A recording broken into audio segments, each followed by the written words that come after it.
7 strange things avoidants do during no contact. Most people think silence tells a simple story. If someone isn't calling, texting, or trying to come back, they assume the feelings must be gone. But silence is one of the most misunderstood languages in relationships because what happens on the outside often has very little to do with what is happening underneath. The strange reality is that for many avoidants, no contact doesn't immediately erase emotional attachment. It often changes the way those emotions are experienced. Instead of expressing them openly, they become hidden beneath routines, distractions, overthinking, and internal battles that almost nobody gets to witness. That is why the period after a breakup can look completely different from what is actually happening inside their mind. You may have stared at your phone wondering how someone who once cared so deeply could suddenly become so distant. You may have questioned whether you imagined the connection, whether they ever loved you at all, or whether moving on was simply easier for them. Those questions can keep someone trapped for months because the silence creates room for endless assumptions. But what if many of those assumptions are wrong? What if some of the strangest behaviors begin only after communication has completely stopped? In this video, we're exploring 7 surprising things avoidants often do during no-contact behaviors that seem confusing until you understand the psychology driving them. Some of these patterns may completely change how you interpret their silence, while others may help you stop blaming yourself for answers you were never meant to receive. And if you're fascinated by the hidden psychology of relationships and want to understand avoidant behavior on a much deeper level, make sure you subscribe before we get too far into today's video. We have a habit of uncovering the relationship dynamics most people never talk about, and you won't want to miss what's coming next. One of the biggest misconceptions about avoidant attachment is the belief that emotional distance means emotional emptiness. It doesn't. Avoidants usually learn, often very early in life, that overwhelming emotions are safest when managed alone. Instead of reaching outward during emotional stress, they instinctively move inward. That coping strategy doesn't mean feelings disappear, it simply means those feelings become harder to recognize, even for the avoidant themselves. During a relationship, emotional closeness can sometimes feel so intense that their nervous system interprets intimacy as pressure rather than comfort. Ironically, when the relationship ends and no contact begins, that immediate pressure disappears. At first, this can feel like relief. Their world suddenly becomes quieter. There are no difficult conversations, no expectations to meet, and no vulnerability demanding attention. But something unexpected often happens after that initial calm settles. Without the daily interaction that kept them focused on managing closeness, suppressed emotions begin finding small cracks to emerge. They don't usually arrive all at once. They surface gradually through memories, random thoughts, restless evenings, or quiet moments that were once filled with another person's presence. This delayed emotional processing is one of the reasons avoidants can seem unaffected immediately after a breakup, yet appear very different weeks or even months later. Their emotional timeline often runs on a completely different schedule than most people expect. The first strange thing avoidants often do during no contact is something that looks incredibly productive from the outside. Suddenly they become busier than ever, their calendar fills up almost overnight. They throw themselves into work, spend longer hours at the gym, take on new hobbies, travel more frequently, reorganize their living space, volunteer for extra responsibilities, or become obsessed with personal goals they had been putting off. To everyone around them, it appears as though they're thriving. Friends may even admire how quickly they've bounced back. But beneath all that activity, something more complicated is often happening. Constant movement creates very little room for uncomfortable emotions to settle in. Every completed task becomes another reason not to sit quietly with grief. Every new project offers another distraction from unanswered questions. Productivity becomes emotional regulation. Busyness becomes protection. This doesn't mean every avoidant consciously chooses to distract themselves. In many cases, the process is almost automatic. Their mind naturally searches for structure because structure feels safer than emotional uncertainty. The problem is that feelings don't disappear simply because there isn't time to think about them. They wait patiently in the background. Then one evening, after weeks of staying occupied, a familiar song plays unexpectedly.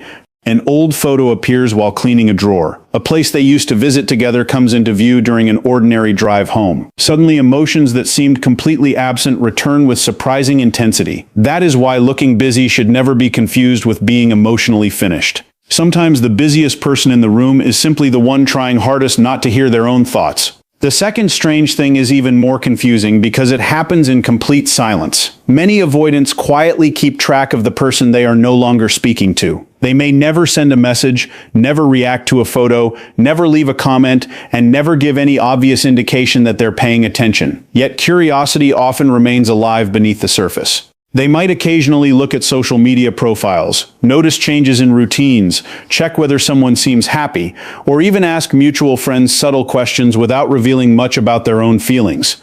This behavior confuses people because they naturally assume that if someone is watching, they must also want to reconnect. But those two things are not always connected. Curiosity satisfies emotional uncertainty without requiring vulnerability. Reaching out carries the possibility of rejection, awkwardness, or reopening emotional wounds. Watching from a distance feels emotionally safer. It allows them to gather information without exposing themselves. This silent observation can continue far longer than most people realize because it asks very little of them emotionally while still feeding unanswered questions. They may wonder if you've changed, whether you've moved on, or if life looks different without them. None of those thoughts automatically mean they are preparing to return. Instead, they reveal something far more human. Emotional attachment rarely disappears as cleanly as people imagine. Even when someone chooses silence, part of them may still be quietly trying to understand the life they walked away from. The third strange thing surprises even avoidants themselves, because it often arrives long after everyone expects the grieving process to be over. While many people experience the strongest emotions immediately after a breakup, avoidants frequently experience them on delay. Weeks pass, sometimes months. Life appears stable. Then, without warning, memories begin replaying with unusual clarity. Conversations they barely thought about before suddenly echo in their mind. Small moments they once overlooked become emotionally significant. The ordinary routines that felt insignificant during the relationship suddenly carry unexpected meaning. They begin replaying entire chapters of the relationship, questioning decisions they previously felt confident about, wondering whether certain conflicts could have been handled differently, or recognizing emotional needs they never fully understood while the relationship was still alive. This delayed reflection isn't necessarily driven by regret alone. It often happens because emotional distance finally gives their nervous system enough space to process experiences that once felt too overwhelming in real time. For someone waiting on the other side of no contact, this invisible timeline can be incredibly confusing because nothing appears to be happening, yet beneath that silence, an internal story may only just be beginning. And that delayed emotional awakening leads directly into another unexpected pattern, one that catches many avoidants completely off guard, because just when they think they've found peace, an entirely different feeling starts quietly taking its place. Just when that delayed reflection begins to settle in, another unexpected shift often follows. Strange thing number 4 is that avoidants frequently experience two emotions that seem completely incompatible: relief first and emptiness later. At the beginning of no contact, the relief can feel genuine. The emotional intensity that once demanded constant attention is suddenly gone. There are no difficult conversations waiting at the end of the day, no pressure to explain feelings they struggle to put into words, no fear of disappointing someone through emotional inconsistency. Their nervous system finally gets the space it has been craving. And for a while, that space can feel like freedom. This is the stage that often convinces people the avoidant has moved on effortlessly. They laugh, they seem relaxed, they carry on with life, and from the outside it appears as though the breakup barely affected them. But relief is not the same thing as resolution. Relief simply means the immediate source of emotional pressure has disappeared. Once life becomes familiar again, and the novelty of independence fades, something much quieter begins to emerge. The routines that once felt liberating slowly become repetitive. The evenings become longer. The victories feel less exciting because there is no one meaningful to share them with. The silence that once felt peaceful begins to sound different. Instead of providing comfort, it starts reflecting back everything they successfully avoided feeling before. That is when emptiness can quietly replace relief. It doesn't usually arrive dramatically. It slips into ordinary moments. Sitting alone after work, driving home without anyone waiting, watching something funny and instinctively reaching for a phone before remembering there is nobody to send it to anymore. These tiny moments accumulate until the absence becomes impossible to ignore. The confusing part is that they may not immediately recognize this feeling as grief. They might call it boredom, restlessness, or simply feeling off lately. But underneath those labels often sits the emotional reality they postponed facing when no contact first began. That emotional shift creates something even more complicated. An internal tug-of-war that can last far longer than either person realizes. Part of them misses the connection they lost, while another part still fears the vulnerability that connection requires. These two forces pull in opposite directions every single day. One voice quietly says, "Reach out. Maybe things could be different." The other immediately answers, "What if nothing has changed? What if opening that door only leads back to the same pain?" This conflict is exhausting because neither side fully wins. They may think about reconnecting while simultaneously convincing themselves they shouldn't. They may imagine hearing your voice again only to push the thought away moments later. They may feel genuine longing but interpret that longing as weakness instead of information. Pride often joins this battle as well. Reaching out means admitting that the separation affected them more than they originally believed. It means risking rejection after spending so much energy protecting themselves from exactly that possibility. Even if they miss you deeply, fear can still appear stronger than affection in any given moment. That is why many avoidants seem frozen during no contact. Their silence is not always the absence of thought. Sometimes it is the result of too many conflicting thoughts competing at the same time. They are caught between the desire to reconnect and the instinct to protect themselves from emotional exposure. The longer this internal battle continues, the easier it becomes to mistake inaction for certainty when in reality, it often reflects uncertainty more than anything else. As this conflict grows, strange thing number 5 begins to appear. Instead of having real conversations, many avoidants start having imaginary ones. They replay old discussions, but this time they think of better responses. They imagine chance encounters at a coffee shop, walking past each other unexpectedly, or running into one another months later when emotions have supposedly settled. They picture what they would say if they ever sent that first message. Sometimes they even rehearse entire conversations in their mind, imagining apologies, explanations, moments of understanding, or simply hearing your voice one more time. These imagined interactions can become surprisingly detailed because they allow emotional expression without requiring real vulnerability. Inside their imagination, there is no risk of being ignored, no possibility of saying the wrong thing, no unpredictable reaction waiting on the other side. Everything feels emotionally safe because it never leaves their own mind. Ironically, these rehearsals can create the illusion of progress without producing any actual action. They feel as though they have processed something because they have mentally revisited it dozens of times. Yet the distance between imagination and reality remains exactly the same. This is one reason why someone can think about contacting you repeatedly without ever sending a single message. The conversation has already happened countless times internally, making the real version feel simultaneously familiar and terrifying. To the outside world, nothing changes. But internally, entire dialogues have unfolded in complete silence, revealing just how active an avoidant's emotional world can become when nobody else is watching. Eventually, however, constantly imagining the past becomes emotionally draining, so another defense mechanism quietly steps in. Strange thing number 6 is that avoidants often begin convincing themselves they simply don't care anymore. This isn't always a deliberate lie. More often, it is an attempt to regain emotional stability. They start focusing on everything that went wrong in the relationship. They remind themselves of every disagreement, every incompatibility, every disappointment, and every reason the breakup was probably inevitable. Their mind begins building a logical case for why moving on is the smartest decision. Logic feels safer than longing, because logic creates certainty while emotions create vulnerability. They may tell themselves they are happier alone, that relationships are too complicated, or that the connection wasn't as meaningful as it once felt. These narratives provide temporary relief because they reduce emotional discomfort into something manageable. But intellectualizing emotions is very different from resolving them. A person can explain exactly why a relationship ended and still quietly miss the person who was part of it. They can genuinely believe the breakup made sense while simultaneously feeling the weight of someone's absence. Both realities can exist together.